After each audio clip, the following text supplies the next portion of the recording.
Cup draw. I don't really want to comment on the draw as we certainly have got another fixture to play before we can even comment on Bath. Bath City are in the Conference South, as we know. They're lying 13th in their league at the moment. They're on a spell of 6 games, won 5, drawn 1. Yeah, they're doing well in their league. They're pretty good. They're playing well. And certainly in good form at the moment, which I think that always helps in the cup, doesn't it? There's 2 ways of looking at it in the cup. Is that it can be a welcome relief for teams that are not having the greatest time, or it can be a really good substitute for getting a performance and giving you a lift. And I think that can happen to many clubs. A performance in the cup can give you, can sometimes turn your season around. But as I say, I don't think it's wise to comment on a game that is hypothetical at the moment. We have to overcome Forest Green at home, and obviously that's what we'll be trying to do come Tuesday week. Obviously, from the fans' point of view, they see it as now, quite rightly as you point out, you've got 2 games, but as an opportunity to get the Stags in third round. I'm sure Grimsby thought that. Yeah. I think if you underestimate anybody in the cup, you get your pants pulled down, and we're not certainly. I'm too old and too wise, if you like, and have the knowledge that know that if you underestimate anybody, that they'll take advantage of it. I love it. I think it's great. It's bloody wonderful. It's marvellous, but it's exciting. I think it's just cup competition is wonderful for all clubs. You see, Staines have had a great victory. Bath have had a great victory. There's teams in our division that have had really solid results. Brentford have drawn 2-2 with Gateshead. That's a fantastic result for Gateshead. And we had a fantastic result away at Forest Green. So we bring them back home and we've slid in the hat. But yeah, I understand where you're going with the fans one. You didn't say anything before the draw, though, would you? Right. Cup qualifying. Well, I think the chairman he's earned a few more quid, hasn't he? So he's happy. It's funny because I had a good run down at Ilkeston in the cup, and we had a couple of replays. And you earn a few more pounds.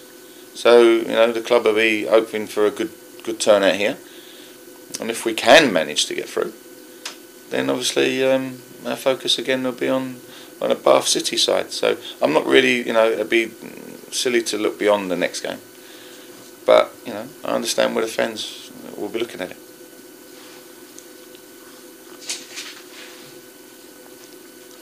I think you mentioned on Saturday, not the best performance, but obviously you look back on it now and...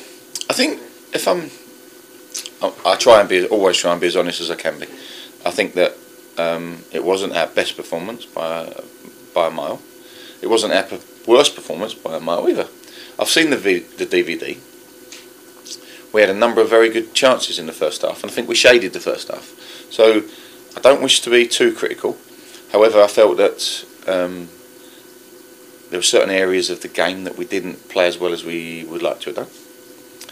And saying that, we still had some very good chances on the stats. The stats don't lie, the facts. I try to deal in facts, and I feel that as much as people will say, "Oh, we didn't win the game," you have to give credit to the opposition, but we still had opportunities which we wasted.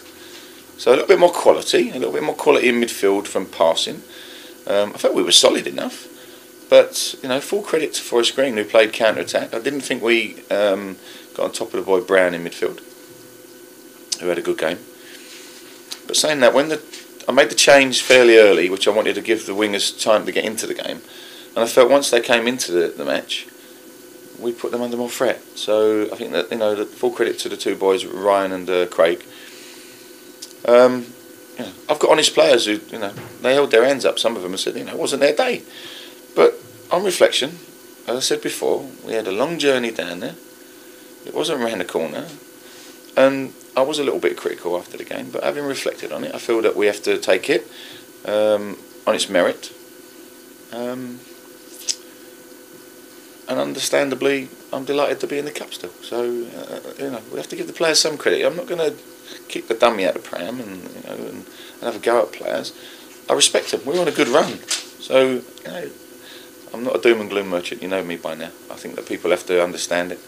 And as I say, I think the till will be ringing for the few quid coming in, and you know, the club will earn a few more pounds, which I'm delighted for. That never say die attitude shining through again. Stephen, absolutely right, mate. You're spot on, and that, we didn't, you know, we tried to breed that in, you know, into the players. Don't give up. Keep working in there. And I've said it all along. Saturday, I felt after the game, I felt in the time of my managerial career, nearly a year and a half now, I've never really came out of a game thinking, I'm glad that's over and we got something out of it. I've lost games on merit where we haven't played well as a team, and you understand it. But Saturday I came out and I felt a little bit for David Hockaday because they had the better of the chances. But it's the first game I felt, yeah, go on, we've had a little bit of luck today. But even so, we still created enough chances to have put them under more pressure, and that was the only thing I felt we failed to do. So, you know, that's a great attribute if you've got it, because the boys kept going, and that's because they train hard, they work hard, and there's a very good spirit inside the camp. So how much can you actually breathe that into the players? Is it just a natural instinct that you have? It's motivation, isn't it? Motivation, and certainly professionalism. Keep going, keep working to the final whistle. And we've seen goals given against us in the last minutes, haven't we, that have perhaps put us under a little bit of pressure when the 2-0's that horrible scoreline. And teams get one, and then you think, oh, you're hanging on. You're not hanging on, because it's the nature of the game. The nature of the game is that you keep wanting to get something out of it. And full credit to my players. Yes, I slung Scott up top, and sometimes it works, sometimes it doesn't. And the last 2 games it seems to have worked, so might start him up front Saturday. Does it sort of give you food for thought maybe for the next away game that 4-3-3 wasn't quite working, perhaps 4-4-2 you saw? Did we lose it? No. There you go. Lose it, but I understand where you're going. But we've had 3 games on the journey now where we haven't lost. So, as I said, games change as the game goes on. The manage the minutes. And I said, and maybe I put them on a little bit earlier than I was going to do. And if we'd have been winning 1-0, I wouldn't have changed it, would I? So, I've looked at their goal. Their goal was a counter-attack from our set piece. We took it too early, and we weren't set. So, a little bit more composure, a little bit more understanding. We regrouped very quickly, but it was a poor goal to give away from my defensive point of view. But I'm not going to chastise. I felt the defence has been outstanding in recent weeks, and you know, it was just the moments that you manage in the game. The boys that came on, I was delighted with. So, will it change my thought? No. Does it give you understanding? Yes. Do you reflect on it and say, right, well, that's how the game you knew would expect, perhaps 15 minutes early? Yep. But you have to take a chance. It's the FA Cup.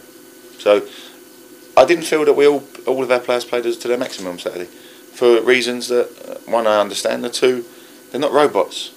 They're not robots, players. You know, you speak to any manager now, he'll want consistency out of everybody. And we've had that to a large amount of degree. So I can understand it. You know, players... There's certain players that played well and certain players that didn't do as well as they would like. That happens in football. You speak to Phil Brown. He'll tell you he wants consistency every week. And, you know, there you go. And they got it yesterday. And I'm delighted for Brown. You're getting a win. But as I say, you know, you don't always get what you want. You've got to go persevere and work hard. You get nothing without hard work. And I'll take anybody that gives you 100%. My players give me 100%. I'm delighted with them. Every game they've given us 100%. Yes, they make mistakes. Yes, they do sometimes. So do other teams. What was your sort of assessment of Bruce debut? A bit quiet, but I'm not expecting him to go and juggle the ball and beat 5 players. He's an industrious player. He's certainly effective. By his own standards, he probably had a quieter game than he would have liked, but he's only been here 3 days. So yeah, I'm not displeased, and he'll get better for it. His understanding of the game. I think our midfield gave the ball away cheaply in certain areas, and probably our passing wasn't as we would have liked it. But yeah, I'm not going to grumble at them. You know, I think the world of my players. But I will say, you've got to make sure your standards are high. Standards is the word I use commonly every day at the club. Standards. You know, wash the cups up right. Hoover the carpet right. Do it properly. I don't do it at all. Standards.